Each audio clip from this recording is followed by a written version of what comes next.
Iratxe, and now the floor is yours. Thank you so much, Isabel and Adela, for this nice introduction and for the invitation to be here today. I'm delighted to be here to speak about preprints. Right, so as a brief run through of what I'm going to cover today, Isabel has provided already a brief introduction to ASAPBio, so I'll be rather brief. I'll mention a little bit how we came to be to set the scene, and then I'm going to be covering obviously what's a preprint, but also who is using preprints, what are the trends. I'll also provide some data points related to plant biology specifically. Then I'll move on to speaking about the benefits of preprints, why are researchers adopting preprints, but also things to bear in mind. There are some concerns that have been raised that it's important to bear in mind so that we can certainly address and mitigate those. And then I'll provide some tips as to how you can have the best experience when you decide to post your preprint.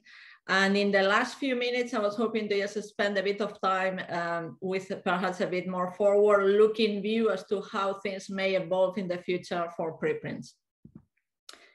Okay, so very briefly, as Isabel mentioned, ASAPBio is a non-for-profit. We have a mission to make life sciences communication faster and more transparent. We have different areas of focus, but a very important one for us is to support a productive use of preprints for the communication of life sciences research.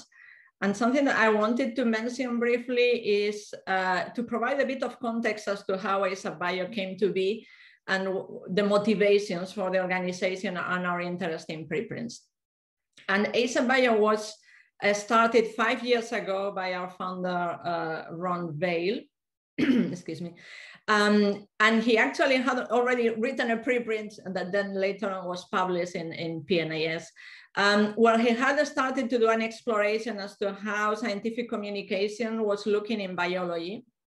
And he looked at a number of things, but I think that one of the main messages in his paper was the fact that he looked at how much time graduate students were spending at the school and then how long it was taking for those students to get their first author publication.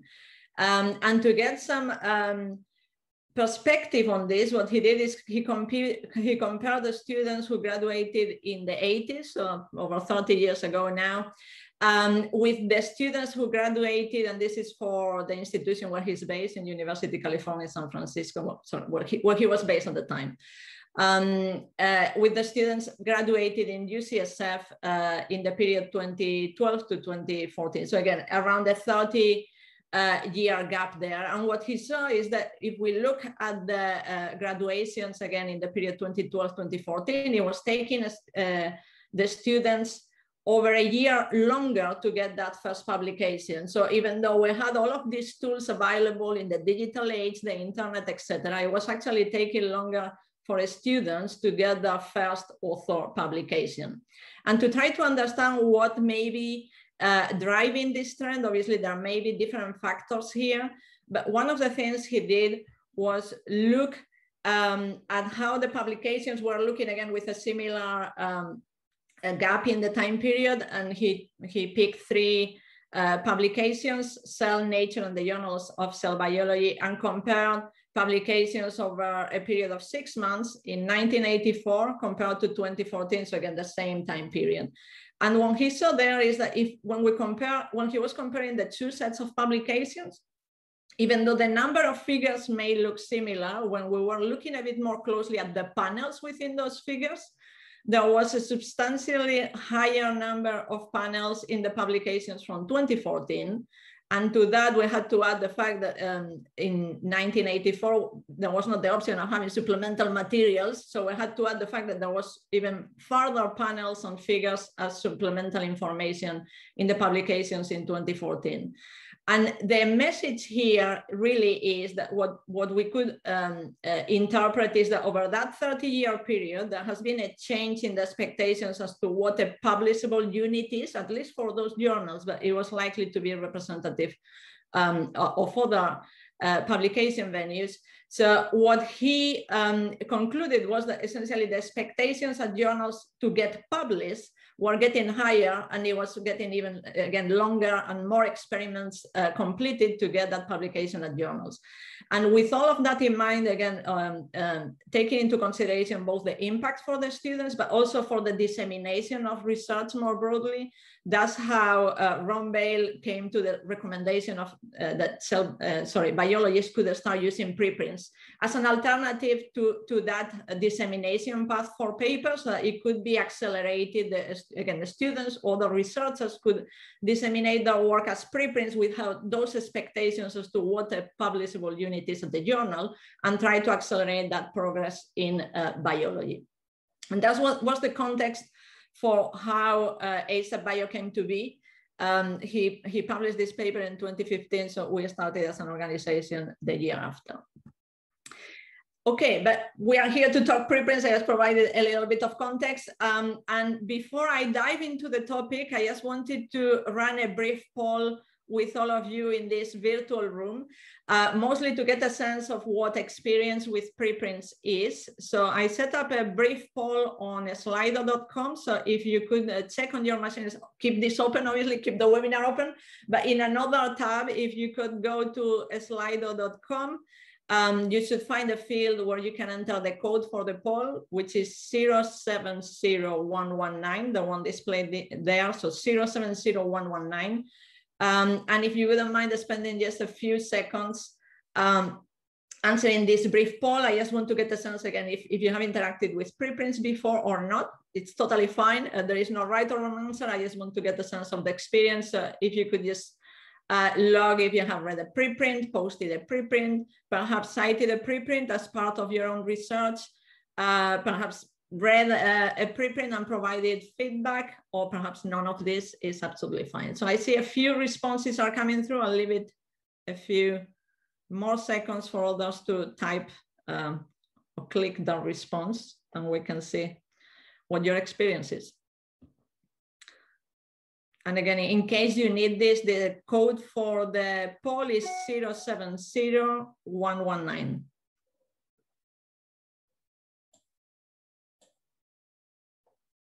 Okay, I see a few more votes counting in, so let's give it a bit more time. Okay, so we perhaps move on. So we have already 12 votes, so we'll get an initial sense of how things are for you in relation to preprints. So I'm closing the poll now, and we'll see what the responses were. Okay, so actually, okay, interesting. So 75% of you who participated in the poll have read the preprints. So at least you know what preprints are. That part will be very familiar for you. A quarter of you, none of the above. So I hope that some of this will be useful for you to understand a little bit more what preprints are and where they fit in the scientific dissemination process. 17% have posted a preprint, 8% have cited a preprint, and 8% provided feedback. Okay, very good. Thank you so much for participating in this. I'll have a couple of polls to run later, so keep the slido.com page open, and we'll come to those in a bit. So moving on, I thought, again, many of you know what a preprint is, so I think I'll cover this quite briefly, but to provide one description of preprints, and there are many out there. A preprint is a scholarly manuscript posted by the authors to a repository or platform to facilitate open and broad sharing of early work without access limitations. And another way of describing preprints that I quite like and I refer back to quite often is this one that John Inglis used.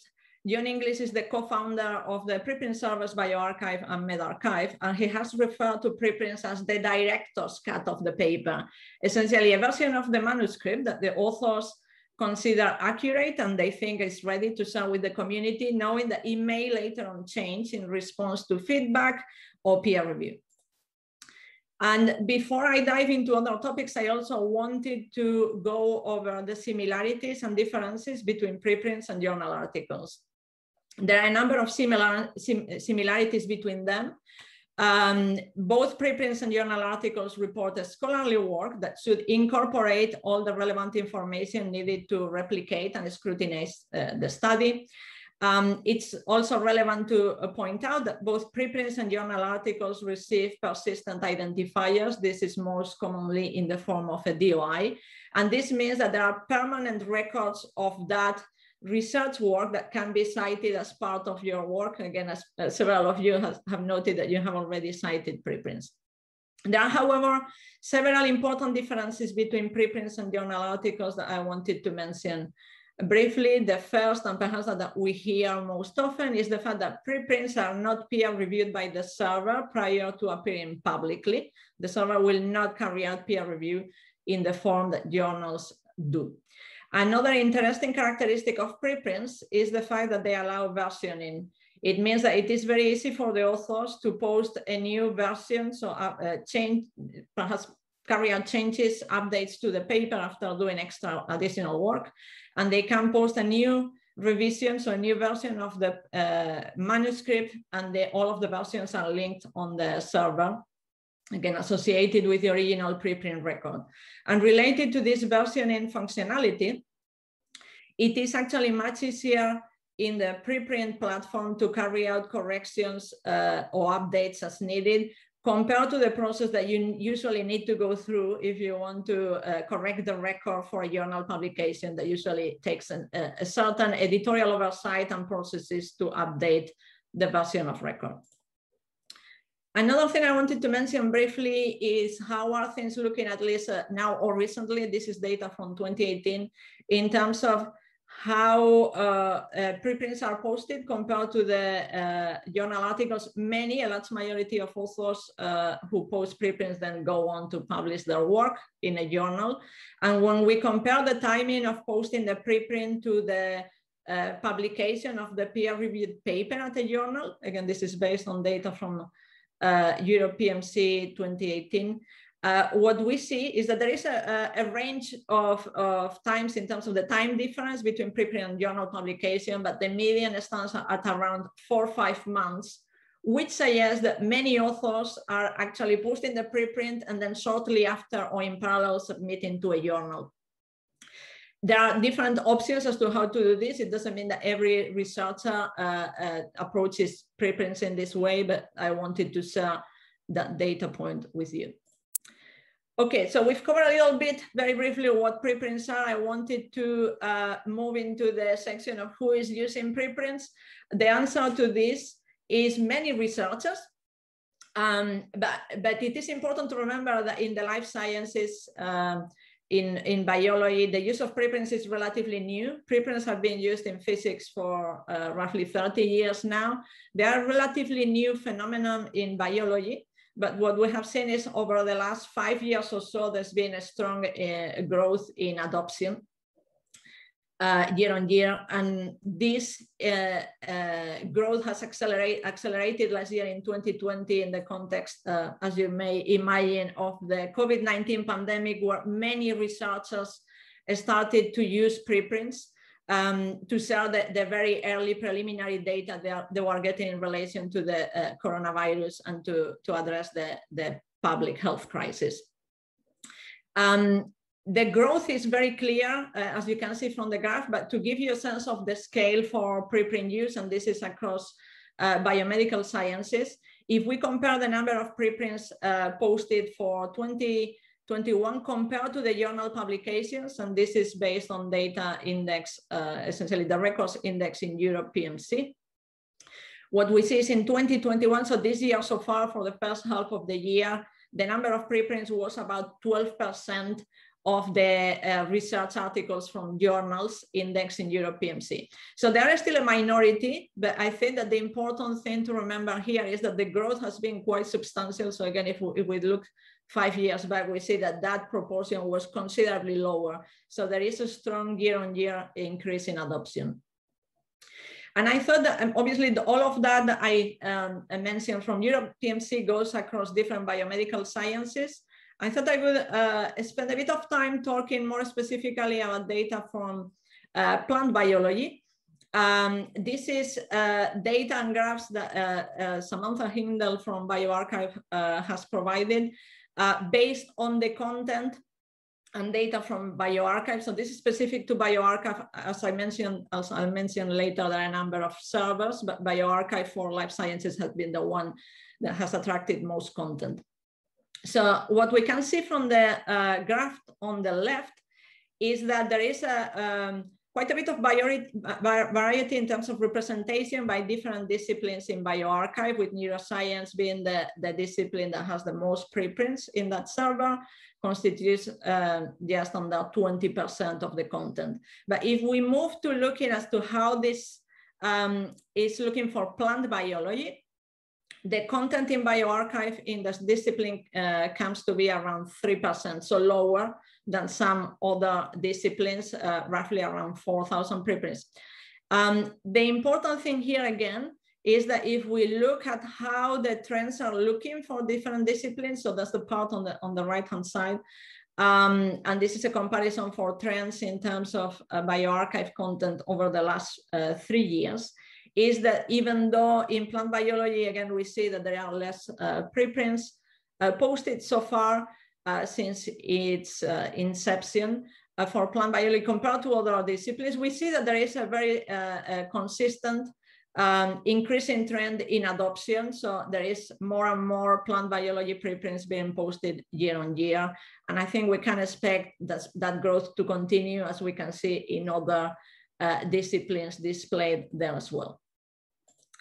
And something else that it may be interesting to look at, I'll come back to also geographical differences a bit later today, is how are things looking if we compare the distribution of bioRxiv preprints. Again, this is data from Samantha Hindle. How does that look if we compare where the authors are based, from which countries are these preprints coming? And we see here that there is a huge disparity in terms of representation of different regions for those preprints posted in bioRxiv. United States represents a quarter of the content. And there is also quite a strong representation of several European countries, but then some other countries have very little representation.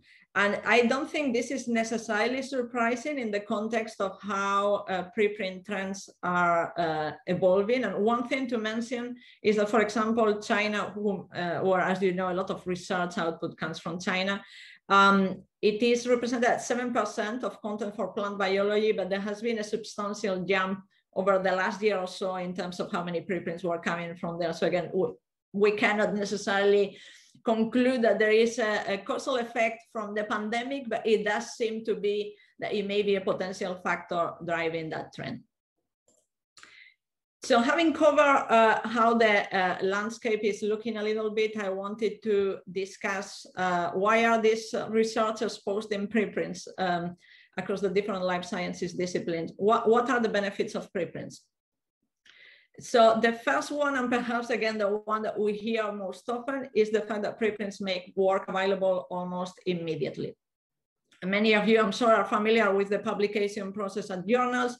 You could submit a manuscript to a journal. They may decide they don't want to consider it, that's rejected. So you start the cycle over, submit to another journal where the editor may decide to proceed with peer review. And this starts a process that usually takes several weeks or months until the journal issues a decision for acceptance, and then they publish the paper and it's publicly available. This means that from the time at which the author submits the manuscript to the journal, and when that manuscript is available publicly, we usually have a time lapse of several months, if not years. If we compare this to the preprint model, the authors will get their manuscript submitted to a preprint server, where usually there is a screening process that takes just a matter of a few days. And then the paper is already publicly available. It is there for other researchers in the same field to start making use of it, provide feedback, etc. And again, as we saw from the earlier graph around the patterns of time publication, the preprint actually can be posted before submission to the journal in parallel. So essentially you can get the best of both worlds if you choose to post your preprint as well. We've covered the speed, but I wanted to emphasize that this is not the only benefit of preprints. A very important aspect of preprints is the fact that they are free to post and free to access. There is no publication fee for the authors. It's a free service for authors. And the preprint records on the server will be made available freely to anyone with an internet connection. There is no subscription fees, no paywalls, no article charges. This means that the paper has the potential to reach greater visibility, again, for the communities that this is relevant to, and wider reach. And in fact, there has been several studies that have looked at the correlation between having a preprint and the attention and citations that the paper gets once it's published in a journal. So that the graph displayed there is from one of those studies. And the different studies have shown consistently that the papers that had a prior associated preprint then get more attention and more citations when they appear in a journal. So this study, for example, showed a 37% increase in citations for the papers that did have a preprint.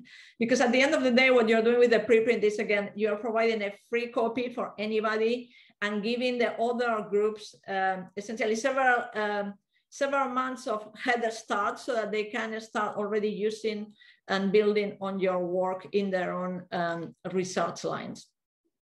Something else that I wanted to mention is the fact that many preprints are indexed by literature search tools that researchers usually make use of as part of their workflows. For example, EuroPMC, Google Scholar, and now also, for example, PubMed is incorporating some COVID-related preprints as part of a pilot they're running. And again, this supports that greater visibility for the work and the opportunity for community feedback to have that conversation about your work, get feedback that you may be able to incorporate into your project, or even perhaps open the door to collaborations with others who may be working on similar research lines, see your preprint.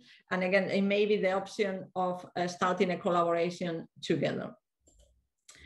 Right, so I've covered the benefits, but this is not the only thing about preprints. There has been a number of potential concerns raised about them. So I wanted to see, again, ask a little bit of input from you about potential concerns on preprints that you may have yourself, or you may have heard expressed by your peers, members of your communities, etc. So we're going to be using a Slido again.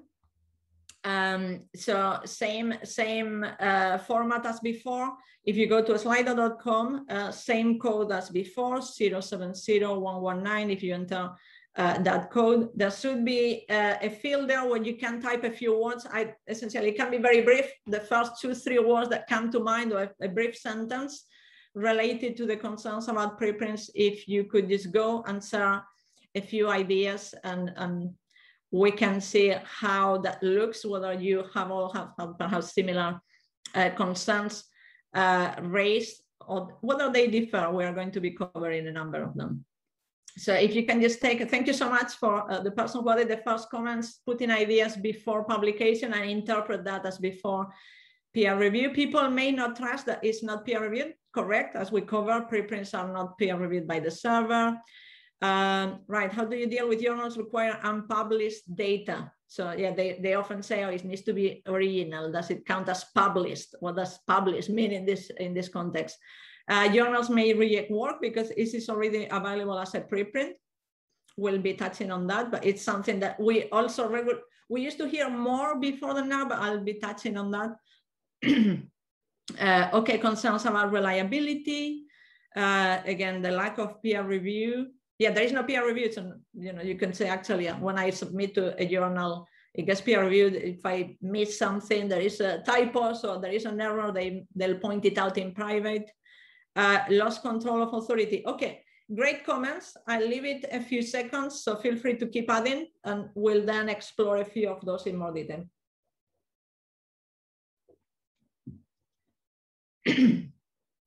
Okay, so this one is interesting, plagiarism. I guess it may relate to I'm interpreting this, excuse me, in the context of potential, what we usually hear is a scooping. Some other people may get my paper and actually run to publish it themselves. I'm interpreting it in that way, but there may be different ways. So maybe later when we open for questions, if one of you would like to share more on this, we can perhaps discuss in greater detail. Okay, thank you so much for participating. A lot of relevant points raised, which also relate to what we hear at ASAPBio from our community members and others in relation to what are the things to bear in mind when you're using preprints. So I'll be exploring some of this, a couple of these in more detail. And as I mentioned, I'm very happy to also receive questions or comments later, and we can discuss in more detail. There's been several comments about the fact that preprints are shared before peer review, and I'm coming back to that. But I wanted to share these results from a survey that we ran last year in the summer. And I guess that for a bit of context, as to that may explain some of the results as well. We ran this in June, July last year, where, as you all know, we were quite a bit in the midst of the coronavirus pandemic. And it was also the period of time where we were seeing a lot of preprints coming out with preliminary data about COVID-19 preprints. So we ran a survey of stakeholders, and we asked them to tell us both benefits, but also potential concerns about preprints. So I'm showing here the results for concerns. And in that survey, essentially the top concern mentioned by 3/4 of the respondents was premature media coverage of preprints, which I think ties a little bit about this element of lack of peer review. But there was quite a bit of concern around that, in the sense that, oh, journalists are going to be talking about these papers, they may be preliminary, have not been peer reviewed. And it is true that we saw a lot of, as I mentioned, a lot of papers appearing and a lot of media attention by journalists, unprecedented, to research that was appearing in the form of preprints, because obviously it was there was not so much data available at the time, and they wanted to provide timely stories for the audiences. A lot of preprints came out, and it was very clear that the preprints that were related to COVID-19 received much more attention, both by the community, but also by media outlets, compared to other preprints that appear in the same period. The graphs on the right are from a study that looked at COVID-19 preprints from January to October last year. And they compare different markers of attention, such as media stories, blog posts, etc. The red lines are the COVID-19 preprints, and the green lines, the preprints that are not related to COVID-19. So if you can see consistently, there was much more attention, including media stories, for COVID-19 preprints. And it is true that we were in a new situation, in the sense that prior to that point, it was relatively rare for journalists to cover work on preprints. But here again, they needed to provide timely stories for the latest developments. So it was it was essentially a new situation for preprints as well. And we do believe at ASAPBio that it is important to bear that in mind and mitigate any concerns, and work with other stakeholders to try to address any concerns in that respect. So I wanted to mention this project we ran also last year, where we work with different members of the research community, but also with journalists and institutions, to develop some guiding principles for how to accurately report research that has appeared on a preprint. And we have developed guidelines for both journalists, researchers, and institutions. That we developed them focused on preprints, but if you look at them, actually they apply for any way in which you engage with the media around research work, should it be preprints or a journal article. And the other item of recommendations that we developed was for preprint servers, as to how they could maximize the efficiency of labeling for individual preprints, so that anyone coming to the paper, whether they were a specialist or a member of the public or a journalist, could be clear about the fact that it is a preprint, it's not peer reviewed, and then some other markers of information, such as versioning and whether the paper had later been published at a journal, to again try to provide as much clarity and transparency for them as possible, so that they could understand easily that the paper is a preprint and not a journal peer-reviewed article.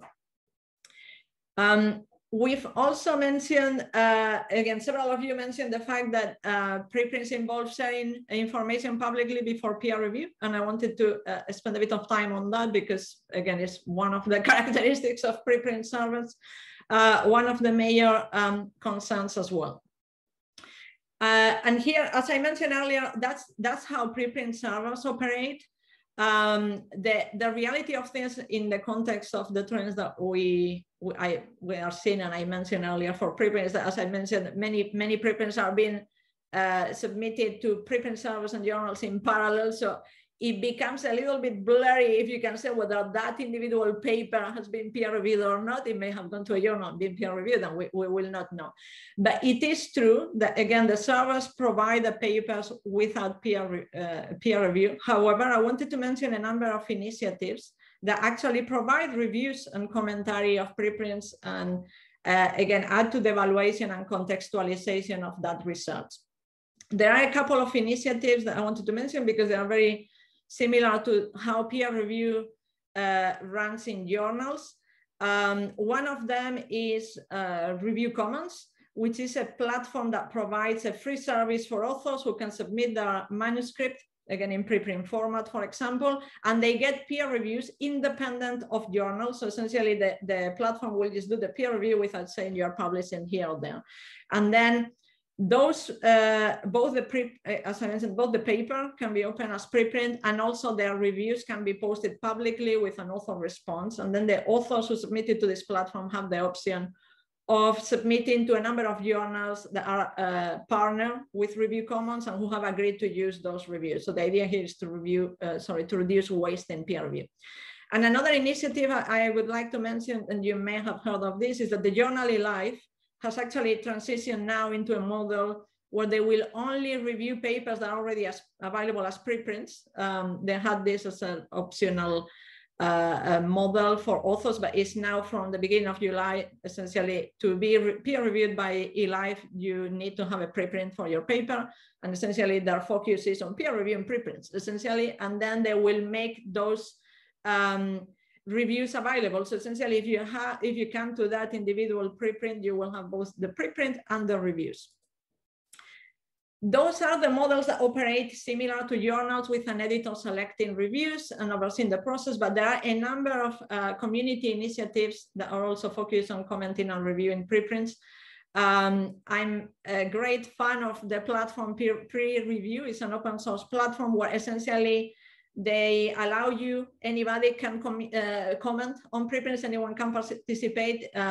It's a free platform. Again, you only need to have an ORCID ID, and anyone can provide their comments or reviews anonymously or with your name associated with it. And then there are a number of initiatives that appeared last year in the context of the pandemic, with communities getting together to review and provide public evaluations of COVID-19 preprints. One example is the Novel Coronavirus Research Compendium based on Johns Hopkins. But there are also models called overlay journals, where what the journal will do is actually they don't publish content as in articles. They go and check for papers that are already available out there, usually at the preprint server. And what they do is their focus is the coordination of reviews. So essentially the output is the actual reviews. And they post them publicly. An example is the Rapid Reviews COVID-19 Overlay Journal. So there has been quite a bit of appetite and interest in, again, providing this further evaluation of preprints. And another thing I wanted to mention briefly, that because I have very warm feelings towards journal clubs, is that for anyone who participates in a journal club, many of you may have those with perhaps with your groups or your institutions, you have the option of incorporating preprints into your journal clubs. There are some journal clubs out there actually that only focus on preprints. Essentially, they have chosen to only discuss the latest preprints. But if you run a journal club that is focused on journal publications, you can also incorporate preprints according to your choice. It's a great way of, again, discussing the latest research, but providing feedback in a way that helps the authors improve their work, because the preprint may still be research in progress that has not appeared at the journal.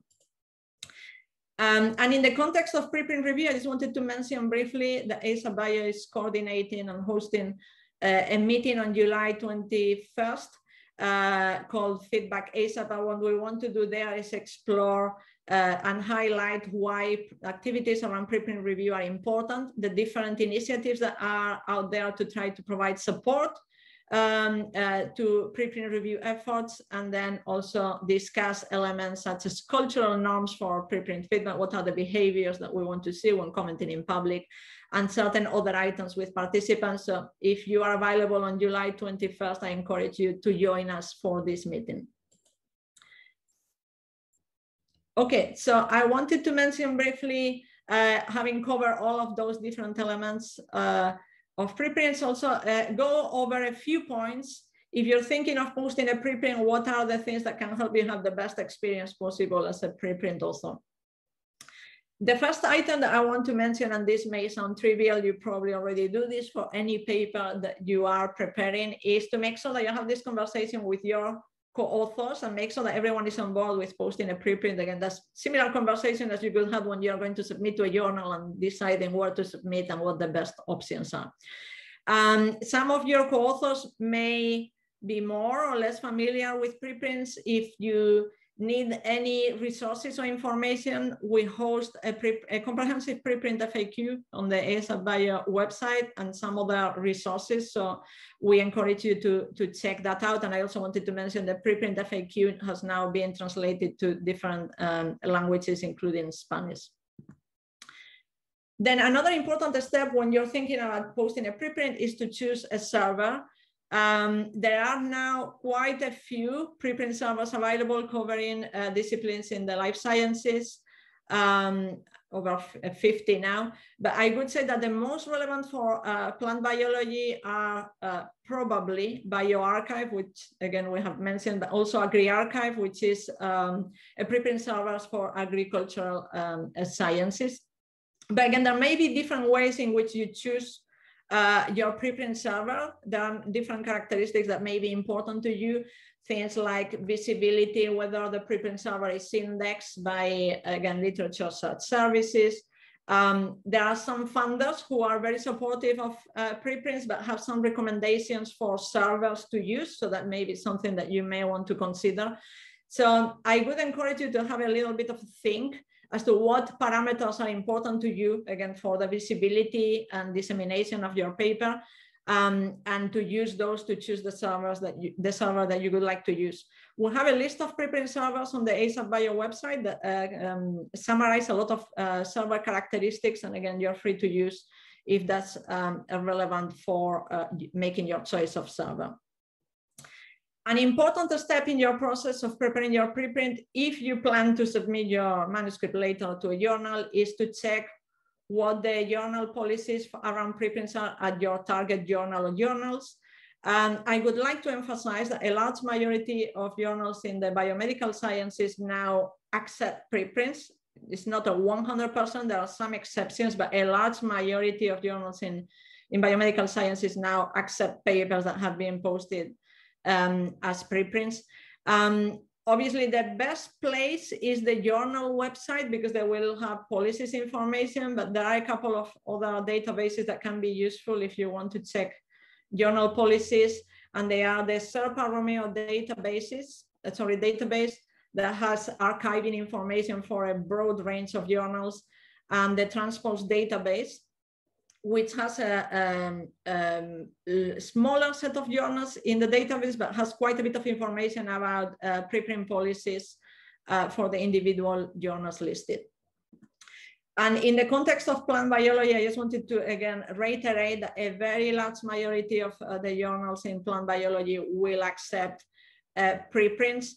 The journals in the Nature portfolio, and for example, the journals from the American Society of Plant Biologists, they all accept preprints. The one thing I would mention again, and why it is important to check policies at individual journals, is that some journals may stipulate, for example, when you can post your preprint. So they may say it is fine that you have posted your preprint and then submit to us if you submitted the preprint before journal submission, and they may not accept having a preprint later on, for example, after the journal has completed peer review. So there may be tiny nuances around that it's important to check. Important step in the process of preparing your manuscript, think about the license that you would like to apply to it. There are a number of options. You can either apply no license, which means that you keep all the rights.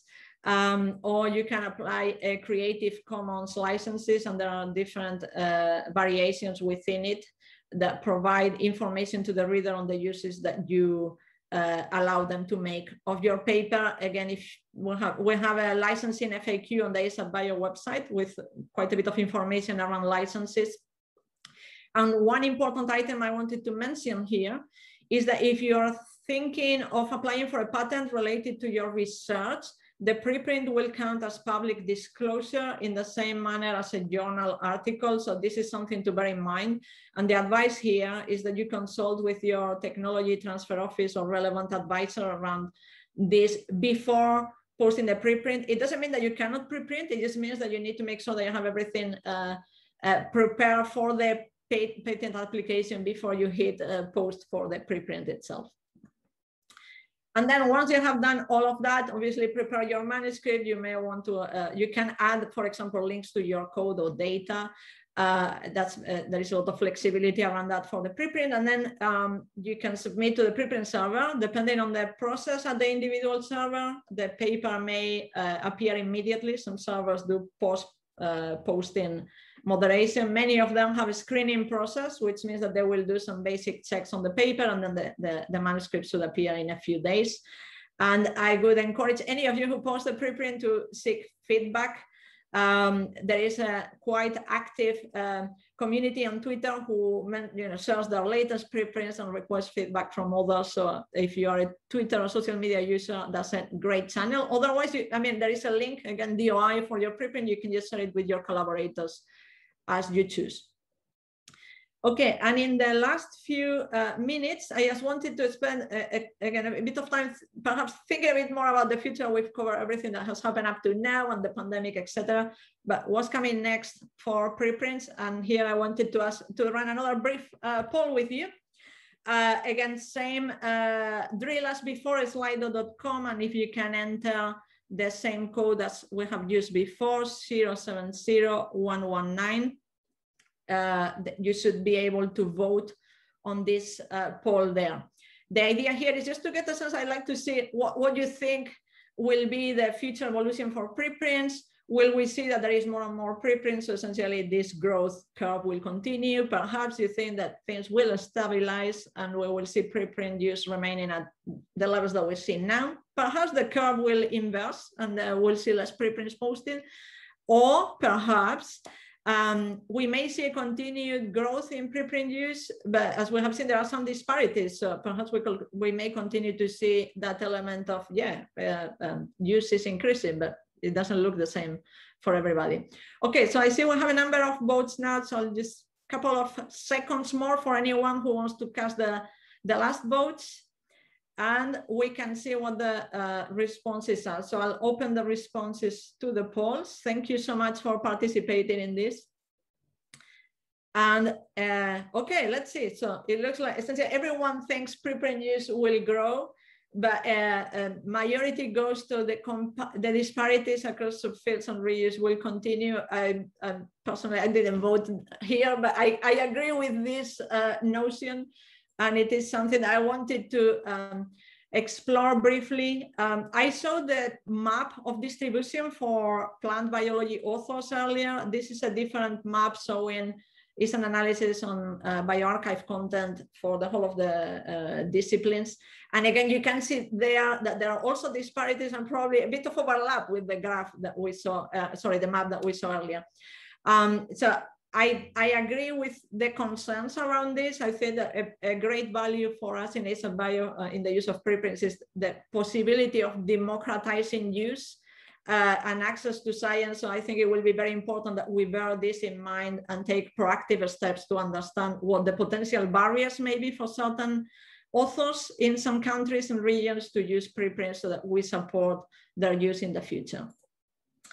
Another question for me, and I don't think I have necessarily the answer, and I would encourage you to also tell us what you think, is the fact that we have seen incredible attention to preprints during the COVID-19 pandemic. Many authors posted their first preprint in the context of the pandemic, both for COVID-19 research, but also for other areas. But it's a question mark whether we will see this strong growth after we come back to the post-COVID world. I don't know how that will look like.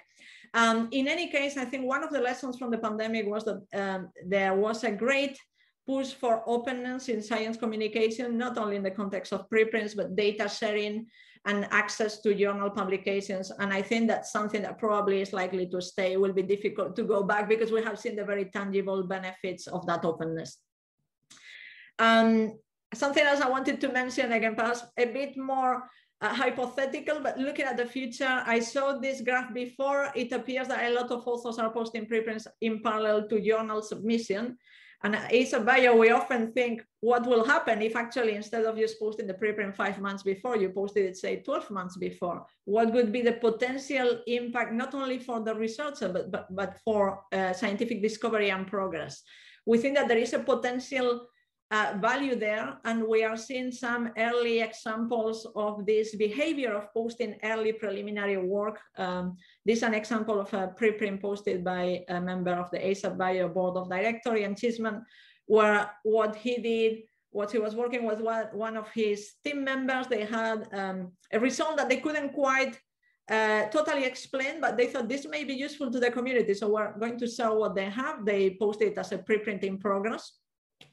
They shared it with the community, received a lot of comments and feedback, suggestions for further analysis, reanalysis, etc. Did experiments in response to those comments, and then several months later posted a second version. As I mentioned, you can tie the different versions, explaining what they had done in addition based on the comments they received from the community. So this is a great example of that power of the community feedback and collaboration to share early results. So I guess the message is that I think that the potential value here of preprints, apart from early dissemination of research, is that it provides scientists with the option of making new choices as to what the story you want to share and at what point in your scientific cycle. And with that, I wanted to stop there. Thank you so much for listening and for participating in the polls. I'm very happy to again, continue the conversation through questions or comments. A link to our ASAPBio community. You're welcome to join. There is a brief application form, but it's very brief. If you have an interest in preprints, you're welcome. And again, thank you so much for listening. Thank you, Iratxe, for this wonderful talk on preprints. Personally, I've learned a lot that I didn't know. And I thought I knew something about preprints, but now I can really say that I know something. So the floor is open for questions. You can use either the chat, but I would not recommend it for the audience. I would recommend to use the questions and answers feature. And it might, if you are in Spain, it would show us preguntas y respuestas. So use that, because if you use the chat, your question might be lost in the flow of so many questions, who knows? So while we wait for these questions, I will post mine. So Iratxe, for plant scientists, in your experience or in your knowledge, what would be the go-to preprint server to go? I mean, you mentioned a couple. Yeah, so in terms of the choice, I would say that the one that has most visibility within the community is bioRxiv. As I mentioned, the way bioRxiv works when you submit is that they allow you to choose your discipline. They have a drop-down menu. It's very easy to choose. They have plant biology, which is where the data I showed comes from. For plant biology, I would say that's the one that gets the most visibility. Again, that the researchers who are keeping an eye on preprints will look at, and also, excuse me, bioRxiv actually also tweets the preprints they post. I think they do this for plant biology too. So it's a way of getting your paper out there in different channels. Having said that, excuse me, one thing I would mention is that bioRxiv only takes primary research articles. So of the similar format of you expect at journals. It doesn't need to be, as I saw the example from Ian Chisma, it doesn't need to be the whole story with 20 figures, etc. It can be something, smaller. Say I have this experiment here, the methods, 2 figures, etc. But it needs to be primary research. So if you have a paper that may be a review or a white paper where you want feedback from the community, but it doesn't have primary data, bioRxiv will not take it because that's the scope that they have chosen. There are a number of other options out there because some servers have chosen to take things that are not primary research. So an example is ASA Preprints, which is very broad and has a good search functionality that covers different preprint servers. So essentially they aggregate from other servers too. And that's the one, personally, I'm not a researcher, but I write papers. So that's the one I tend to use if it's not primary research, also in terms of where it appears on the search functionality, etc. So no questions until now. Maybe we can take the opportunity for you to clearly point out in the ASAPBio website where all these resources can be found. Sure. So if you give me a second, I'll try to find our website here and post it. We have a preprint resource center, which has both the FAQ and we have a number of infographics and some links to videos, etc. So I would say that's the best link to go to because it will link you to a number of other things. It also has the resources to, for example, licenses, etc. Okay, so that's the link I posted in the chat. The one thing maybe I can spend a couple of minutes coming back to, because I realized I didn't cover that so much in the slides, but I think it's an important point that came up in the polls, is the element of a scooping in the context of preprints. This is perhaps the item that we hear most from researchers. You know, I may post this out there, it hasn't been peer reviewed, everyone can see it, and then I want to submit to a journal, I may run into trouble because all of these things, what you mentioned about will the journal consider it original, and also maybe somebody sees this and then they rush and submit the paper and they publish in a journal before me. I would say that, I mean, I cannot say that this cannot happen or has not happened. But when we have looked at this in a little bit more detail, and for example, bioRxiv has, they did a survey of their users, so essentially authors who had posted preprints on their server. And what came from that survey is that only around, I think it was 1% of the bioRxiv users said, actually, I had some issues to potentially get the paper in the journal of my choice. Everybody else said, there is no problem. I published, essentially, I had no problem establishing priority, publishing what I expected to publish. So I can understand the concern. What I wish is that it is not clear that this actually happens in practice, or that it would be different from what may happen to you at journals. I mean, when I was at the lab many years ago, this was a common conversation, like, will we submit here? But I've heard through the grapevine that somebody is doing this in this journal, and essentially preprints were not in the equation, and it was a conversation that was already happening. So the advantage with preprints actually is that in the context of that conversation around journal publication scooping, if you have a preprint, it will give you a DOI and the data stamp. So you can go to any editor and say, I can show you that 2 months ago, I did this work, here's the record, essentially, don't take my word for it, go and check it for yourself. And actually a number of journals now have something that they call scoop protection policies. What they say is that they will accept the preprint as a record of your productivity when they are considering the paper against others in terms of which one is original, etc. So they will consider that even if another journal publication comes out in the same period, which I think they usually apply 6 months prior to submission. Thank you, Iratxe. So we are going to finish now, but we are going to finish on a high note with a comment from Luisa Liu. She says, it's not a doubt, but I had no idea about preprints and wanted to say that this was really clarifying. Thank you. Oh, thank you. Thank you, Luisa. So thank you so much, Iratxe, for taking the time for this webinar. And so we are going to close this session now, and we are going to move to the next one. See you all there. Thank you so much. Thank you, Iratxe. Bye.